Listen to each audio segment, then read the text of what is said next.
Dobrohodna, druzi. Good afternoon. I come to you 3 years into the full-scale invasion.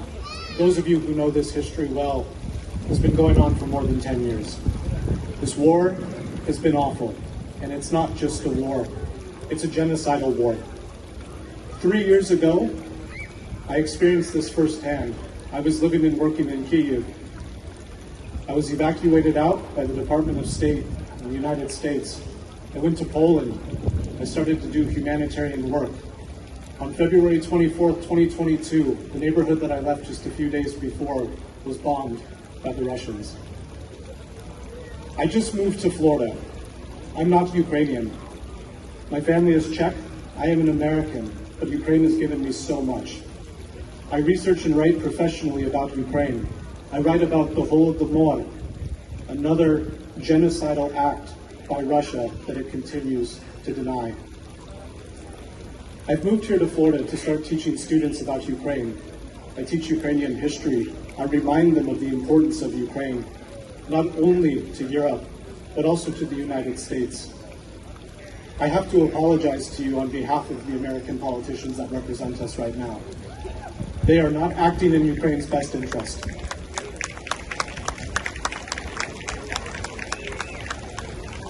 What they are doing is looking to exploit Ukraine in a time of vulnerability. You have the leader of the free world advocating on Ukraine's behalf. Volodymyr Zelensky is holding a strong line, and he needs to keep holding a strong line against Donald Trump. I want to encourage you in this moment, and something that I tell my students when I'm giving them lectures about Ukraine. Right now, Ukraine faces an extreme uphill battle. We're living in a new age of dictators. I should know, I study this for a living. We have to resist. Our politicians right now are banking on apathy. They want us to forget. They want us to get tired. They want us to lose the importance of Ukraine. But living and working in Ukraine for more than 10 years, what I know is that Ukrainians won't settle for that. Ukrainians are leading the world in resistance. They have a military that is so capable of so many things, and we have so much to learn from them. I was just in Ukraine not too many months ago. I was in places like Bucha. I saw the aftermath of what genocide looks like. I've seen shelled houses. I've talked to families who have lost their children. I've talked to husbands who have lost their wives, and to wives who've lost their husbands. This is a dark moment. This is a time that we have to grieve. We have to feel sorrow. But we also have to have hope, Nadia. We have to keep going. When I left Ukraine in early 2022, I had to pack up my apartment and I had to say goodbye to my landlady.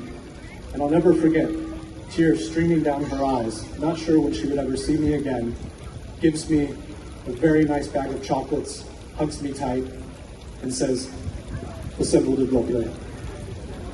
I didn't believe her in that moment, but I believe her in her strength. She's right. Все буде добре. Everything will be okay. Better yet, все буде Україна.